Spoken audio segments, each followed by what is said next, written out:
But first, as important as the situation in the Middle East continues to be, and as important as the Prime Minister's trip to Washington also is, the continuing fallout from the government's failed voice referendum, well, that's still reverberating even today. And that's because while the constitutionally entrenched Indigenous voice is well and truly dead, the issues around it are even more urgent than ever, given the statement of anger and vitriol issued by leading voice activists. Now, what's obvious with the release of a statement from some, but not all, most of though, pro-voice Indigenous activists, is the scale of their ambition. And the danger for our country, if their bitterness is not adroitly handled, is that the division the voice referendum unleashed could intensify rather than subside. Now, the absolutely critical feature of the referendum defeat is not that it was a rejection of Aboriginal people. And it was not even a rejection of recognition in the Constitution, although I now think that's off the table for years, if not decades. In rejecting the voice, voters did not reject more and better action to address Indigenous disadvantage, particularly in remote communities where it's concentrated. In fact, on that point, the Prime Minister is right, that the voice debate, despite the defeat, has at least focused our collective mind on much of the problems. What clearly was rejected, though, was the voice itself and the whole separatist agenda embodied in the Uluru Statement from the Heart, the mantra of voice, treaty and truth.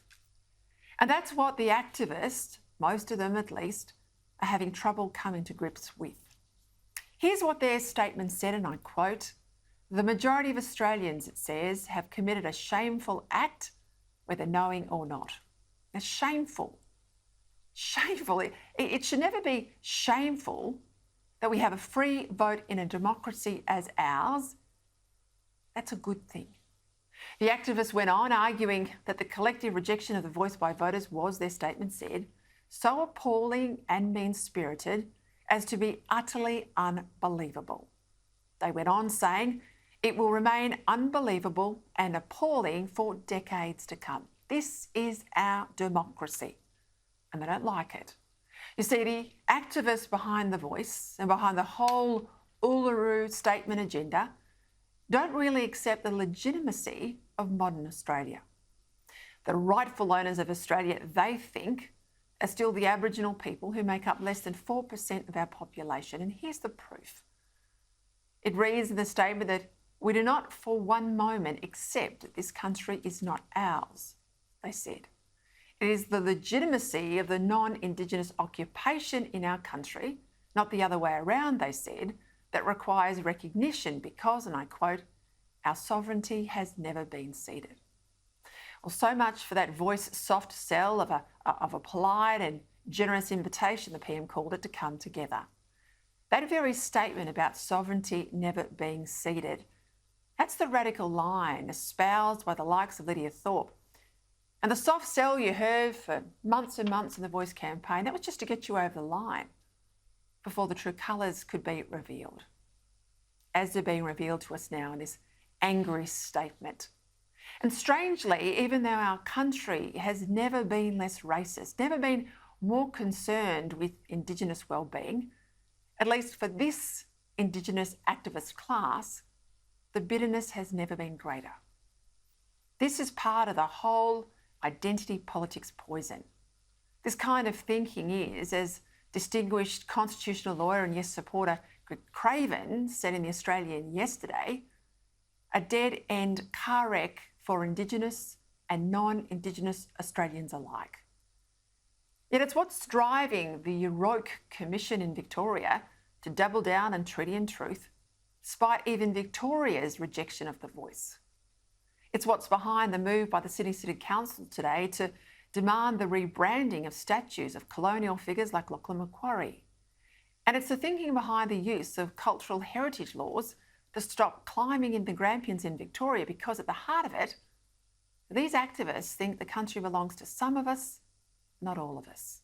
Or at least that some have a privileged claim over it because they've got ancestral years on some figurative clock. Despite the left telling us for years and years, under the guise of multiculturalism, that we're all Australians by what we contribute, and that's not then measured by how long we've lived here. Now, this post-voice fallout is going to be a real problem for Anthony Albanese personally and for his government. Because if he gives in to the treaty and truth push inside his own party, he'll mightily offend all the Labor no voters who expect their votes to be taken seriously. And pollsters estimate that 40% plus of Labor's heartland opposed the voice. For a PM that garnered one of Labor's lowest primary votes in history at last year's federal election, that statistic is deadly. And it's a sign too of the poison he unleashed by pushing on with a referendum on such a sensitive topic. It's some sort of personal trophy, almost without any serious attempt at bipartisanship.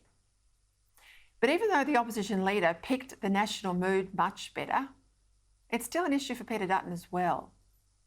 He needs to really show that saying no to the voice wasn't saying no to Aboriginal Australians, certainly not by going along with treaties and truth-telling, but by coming up with a much better policy to address disadvantage, not business as usual.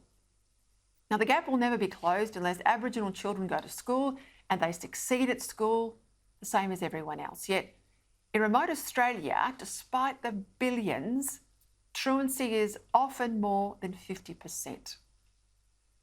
It'll require a lot of work and real change, but until kids go to school, adults go to work, and communities are safe, like Tony Abbott used to say, much of remote Australia will remain a failed state. And there will be ongoing disadvantage from the grievance mongers, the elites, to exploit. By exposing where the billions spent go, to expose how they leave Canberra but do not reach the people on the ground that need the help, that's the urgent job of a national audit. Now, the PM won't like it. The Aboriginal activist class controlling the power and the billions, they'll hate it. But if we are ever going to sort this mess out and close the gap, sunlight, as they say, is the best disinfectant.